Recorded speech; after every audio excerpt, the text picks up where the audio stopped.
जय हिंद साथियों। इस वीडियो में हम लोग खान सर द्वारा पढ़ाया गया हिस्ट्री का वन लाइनर ऑब्जेक्टिव क्वेश्चन को करेंगे और इस वीडियो में हम लोग प्राग ऐतिहासिक काल से बनने वाले सारे ऑब्जेक्टिव टाइप क्वेश्चन को कवर करेंगे। तो चलिए बिना किसी देर को अपने क्वेश्चन की ओर चलते हैं। हमारा क्वेश्चन है, इतिहास का जनक किसे कहा जाता है? हेरोडोटस को। इतिहास का जनक किसे कहा जाता है? हेरोडोटस को। भारतीय पुरातत्व का पिता किसे कहा जाता है? अलेक्जेंडर कनिंघम को। भारतीय पुरातत्व का पिता किसे कहा जाता है? अलेक्जेंडर कनिंघम को। मानव द्वारा पाला गया प्रथम जानवर कौन सा था? कुत्ता। मानव द्वारा पाला गया प्रथम जानवर कौन सा था? कुत्ता। किस काल को माइक्रोलिथ कहा जाता है? मध्य पाषाण काल को। किस काल को माइक्रोलिथ कहा जाता है? मध्य पाषाण काल को।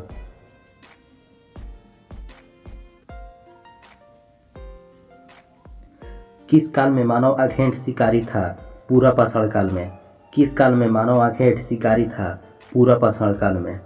किस स्थान से पहली बार चावल का साक्ष्य मिला? इलाहाबाद के कोल्डिहुआ में। किस स्थान से पहली बार चावल का साक्ष्य मिला? इलाहाबाद के कोल्डिहुआ में। मानव द्वारा खोजी गई सबसे पहली धातु कौन सी थी? तांबा। मानव द्वारा खोजी गई सबसे पहली धातु कौन सी थी? तांबा।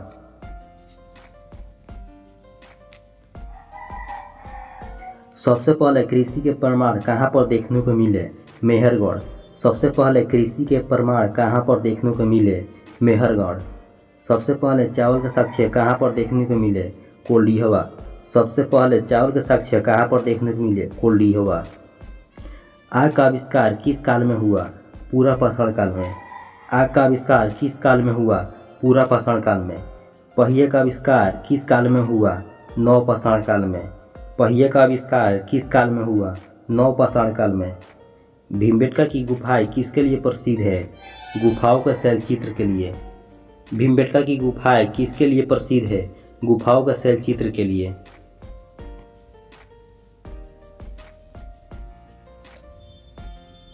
राह का टीला किस नवपाषाणकालीन स्थल से संबंधित है? संगनकल्लू। राह का टीला किस नवपाषाणिक स्थल से संबंधित है? संगनकल्लू। रॉबर्ट ब्रूस हुड थे भूगर्भ वैज्ञानिक एवं पुरातत्वविद। रॉबर्ट ब्रूस हुड थे भूगर्भ वैज्ञानिक एवं पुरातत्वविद। हड्डी से निर्मित आभूषण भारत में मध्य पाषाण काल के संदर्भ में प्राप्त हुए हैं। महदहा से। हड्डी से निर्मित आभूषण भारत में मध्य पाषाण काल के संदर्भ में प्राप्त हुए हैं।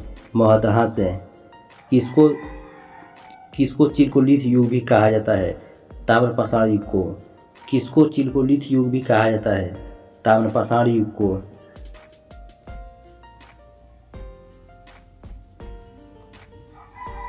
कोपेनहेगन संग्रहालय की सामग्री से पाषाण, कांस्य और लौह युग का त्रियुगीय विभाजन किया था थॉमसन ने।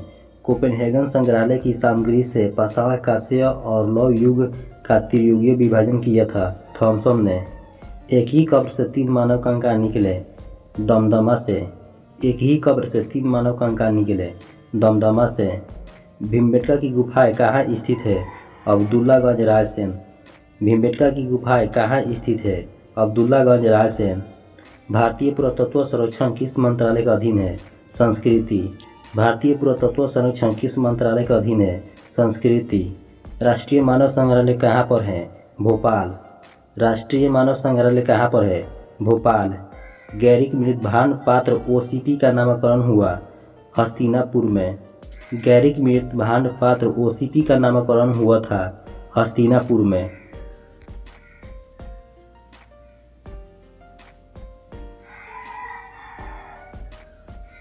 उत्खनित परमाणु के अनुसार पशुपालन का प्रारंभ हुआ था मध्य पाषाण काल में।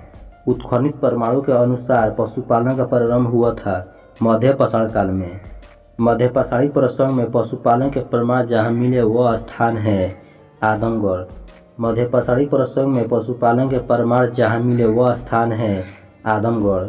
खदानों की कृषि सर्वप्रथम प्रारंभ हुई थी नवपाषाण काल में। खदानों की कृषि सर्वप्रथम प्रारंभ हुई थी नवपाषाण काल में। भारत में मानव का सर्वप्रथम साक्ष्य कहाँ मिला है? नर्मदा घाटी। भारत में मानव का सर्वप्रथम साक्ष्य कहाँ मिलता है? नर्मदा घाटी। मानव द्वारा सर्वप्रथम प्रयुक्त अनाज था जौ। मानव द्वारा सर्वप्रथम प्रयुक्त अनाज था जौ। भारतीय उपमहाद्वीप में कृषि के प्राचीनतम साक्ष्य प्राप्त हुए हैं लहुरा देव से। भारतीय उपमहाद्वीप में कृषि के प्राचीनतम साक्ष्य प्राप्त हुए हैं लहुरा देव से। किस एक पूरा स्थल से पाषाण संस्कृति से लेकर हड़प्पा सभ्यता तक के संस्कृति अवशेष प्राप्त हुए हैं मेहरगढ़। किस एक पूरा स्थल से पाषाण संस्कृति से लेकर हड़प्पा सभ्यता तक के संस्कृति अवशेष प्राप्त हुए हैं मेहरगढ़। नौदाटोली का उत्खनन किसने किया था एच.डी. सांकलिया ने। नौदाटोली का उत्खनन किसने किया था एच.डी. सांकलिया ने। नौदाटोली किस राज्य में अवस्थित है मध्य प्रदेश। नौदाटोली किस राज्य में अवस्थित है मध्य प्रदेश। किस स्थान पर मानव के साथ कुत्ते को दफनाए जाने का साक्ष्य मिला है बुर्जहोम। किस स्थान पर मानव के साथ कुत्ते को दफनाए जाने का साक्ष्य मिला है बुर्जहोम। गौड़ आवास के साक्ष्य प्राप्त हुए हैं बुर्जहोम से। गौड़ आवास के साक्ष्य प्राप्त हुए हैं बुर्जहोम से।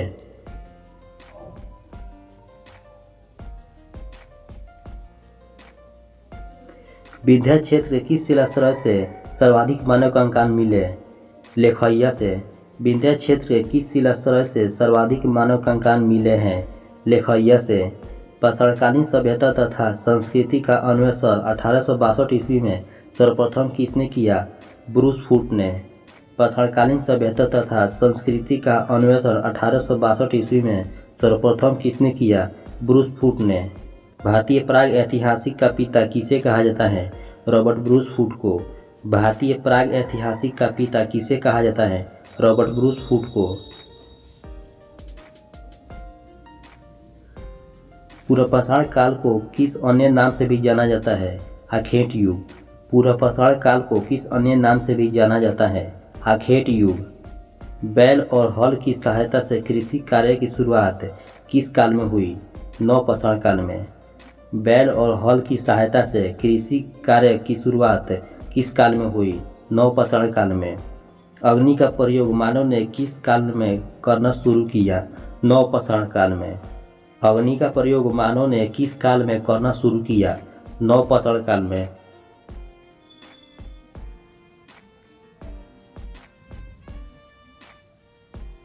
भारत के किस स्थल से नवपाषाण काल की संस्कृति के प्राचीनतम साक्ष्य प्राप्त हुए हैं मेहरगढ़।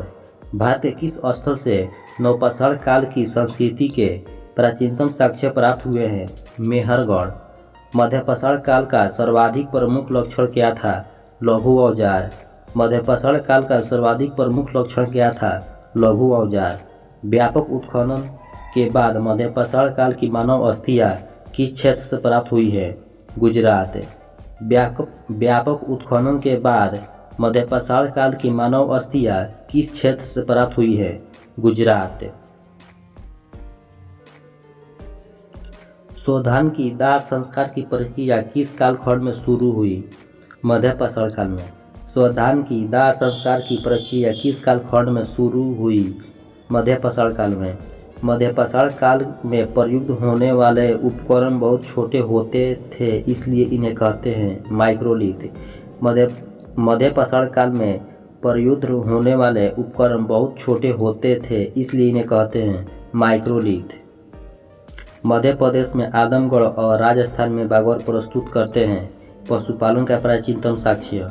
मध्य प्रदेश में आदमगढ़ और राजस्थान में बागौर प्रस्तुत करते हैं पशुपालन का प्राचीनतम साक्ष्य।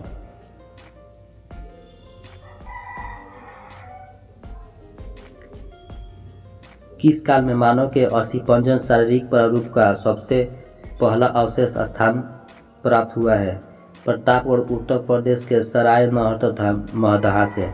किस काल में मानव के अस्थिपंजर शारीरिक प्रारूपों का सबसे पहला अवशेष किस स्थान से प्राप्त हुआ है प्रतापगढ़ उत्तर प्रदेश के सराय नहर तथा महदहा से।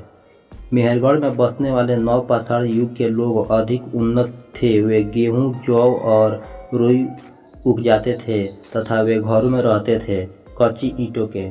मेहरगढ़ में बसने वाले नवपाषाण युग के लोग अधिक उन्नत थे। वे गेहूं जौ और रुई उगाते थे तथा वे घरों में रहते थे कच्ची ईंटों के।